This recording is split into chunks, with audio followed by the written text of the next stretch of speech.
DermBiz episode 18. In this episode, we discuss how we lost hundreds of thousands of dollars and years of hard work because we were communicating poorly with our team.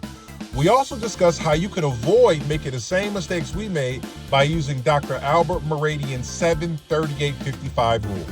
DermBiz episode 18. Let's get started. So in this episode, we're going to discuss a key communication mistake that we made that cost us 3 years of working hard diligently, day by day, trying to get a business off and running, trying to get a clinic up and going, trying to get new patients in there, trying to get it profitable, but it still ended up costing us over $250,000. We don't want you to make the same mistake that we made. We're going to walk you through what we did wrong and how we fixed it in hopes that you don't go through what we had to go through. Buckle up, because I think this is going to be a good one that's going to really help your private practice.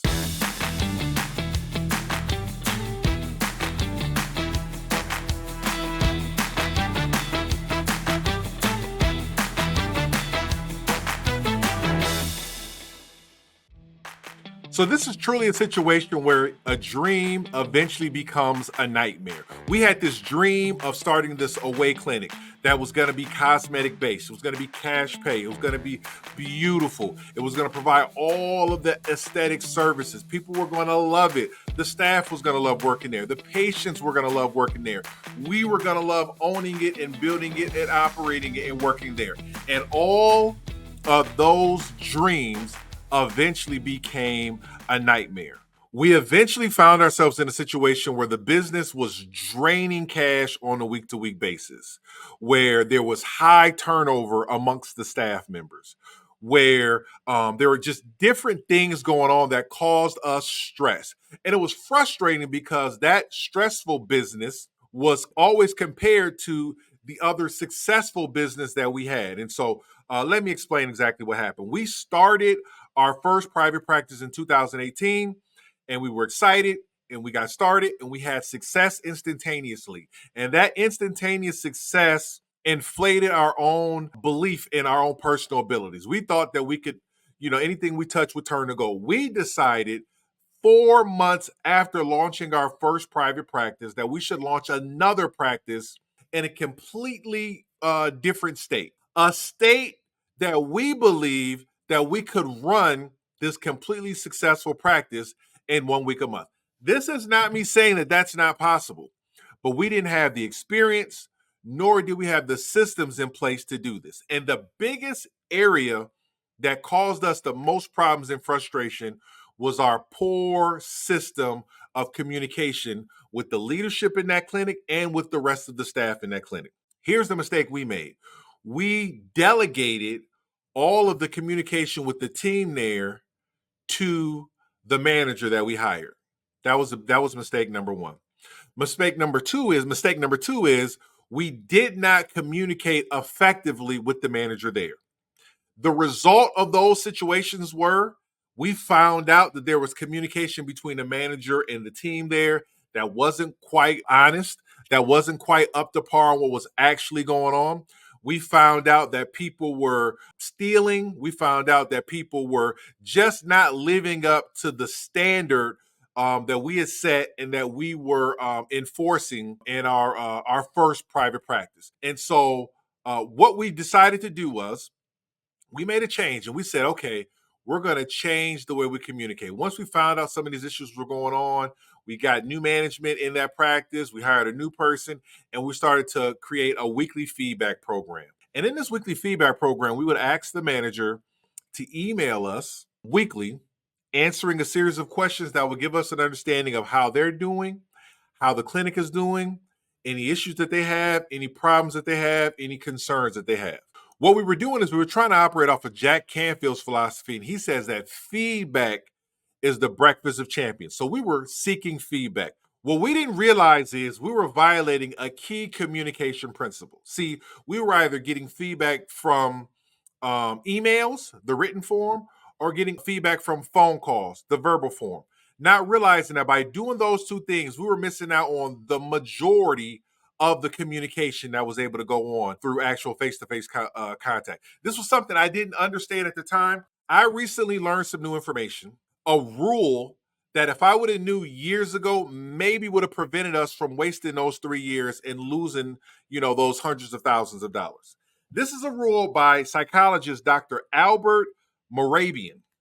He calls it the 738-55 rule. And in this rule, he basically says that 7% of communication is the actual words that are being said. This is text messages, this is emails, this is anything that's just written form, it's just the words. 38% of communication comes from voice tone. Is a person going up when they're saying something? It's the voice tone that's really giving a person that's allowing you to really understand what that person is saying and what they mean. But 55% of communication is body language. And so by Dr. Morabian's rule, if you can't see a person, you're missing over half of what they're communicating to you if you're not seeing them speak to you. This was a huge mistake that we made. And so because we did not understand Dr. Morabian's rule years ago, when we had to close down that clinic, we closed it down in 2022. Because we didn't understand that communication rule, we experienced a lot of things that caused us to have to close the clinic down. Eventually, it was so much chaos and so much dysfunction that we were the cause of, because we're the people who were running the operation. We're not pointing fingers at anyone. It was our fault because we didn't understand this rule, and we were violating this rule on a weekly basis when we were asking people to email us on a weekly basis, and thought that email would be enough for us to understand what was going on and truly communicate with them. Fast forward now to 2024. We realized that we needed to upgrade our communication system. We were still doing the weekly emails. And again, a lot was being missed. And then we made the decision that what if we change this up, and as opposed to doing the weekly emails, we do one-on-one face-to-face meetings. Sometimes it's in person, sometimes it's over video call. And the results have been amazing. What I found is that sitting down with somebody for 30 minutes, one time a month, and having a conversation with them gives me way more feedback than getting them to email me once a week. And so before, I was getting 7% communication, meaning the written form is only 7% of communication. I was getting 7% communication once a week. But now I'm getting 100% communication, the written form, the 7%, the voice intonation and tonality, the 38%, and the body language, the 55%. I'm getting that on a monthly basis, and it's been huge. From that, we've gotten great ideas from our staff on marketing strategies. I've been able to uncover issues because one of the main reasons for doing the weekly communication is we want to leverage the most valuable part of our team, which is their emotional IQ and their intellectual IQ. We want to know how they're feeling, and we want to know what they're thinking. But also, one of the big keys is we are looking for smoke. I had a mentor tell me before, if you're always looking for smoke, you'll prevent a lot of fires. We're looking for people who are disgruntled. We're looking for people who are upset. We're looking for people who are frustrated.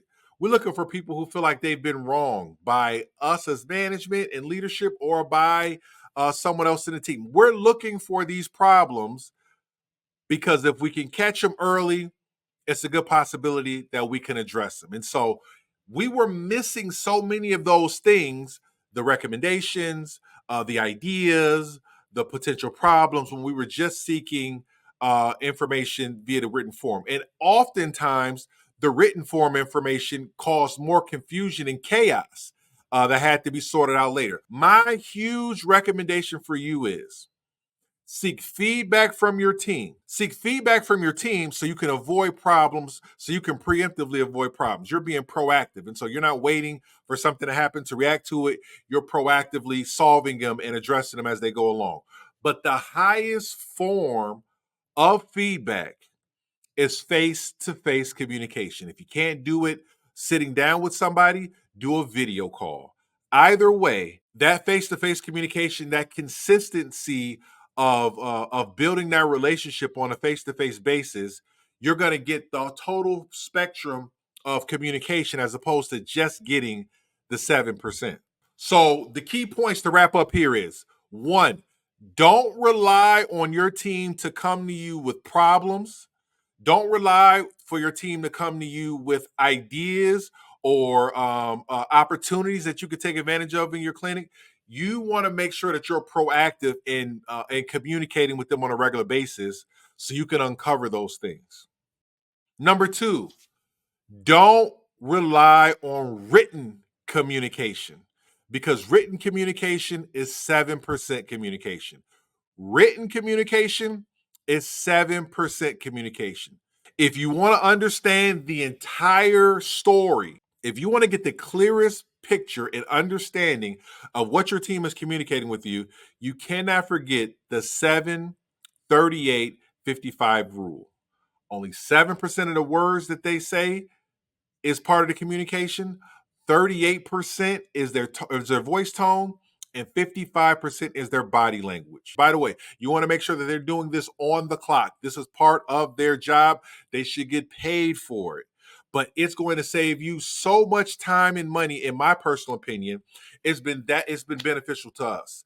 It may take more work to schedule appointments. It may take more time to sit down with somebody and have a 30-minute conversation with them one time a month. There is logistical issues, making sure that people are on the same page. But we're implementing a marketing campaign here in the next month that came from one of our team members. We believe that it is going to be huge in product sales, and we wouldn't have come up with it if it hadn't come from, at least we wouldn't have came up with it at this time. Maybe down the road we would have. But we wouldn't have came up with it if it hadn't been for the conversation, the face-to-face, uninterrupted conversation that me and one of our team members had. So in closing, don't do what we did. Communicate with your team regularly and make sure that you're communicating face-to-face as much as possible so you can get the clearest picture on what they're trying to tell you. What other specific topics related to the business of private practice management would you like for us to cover? Please share in the comments below or reach out to us on social media or our email address, thedermbiz@gmail.com. Our mission is to create a movement of collaboration and support amongst physician-owned private practice owners.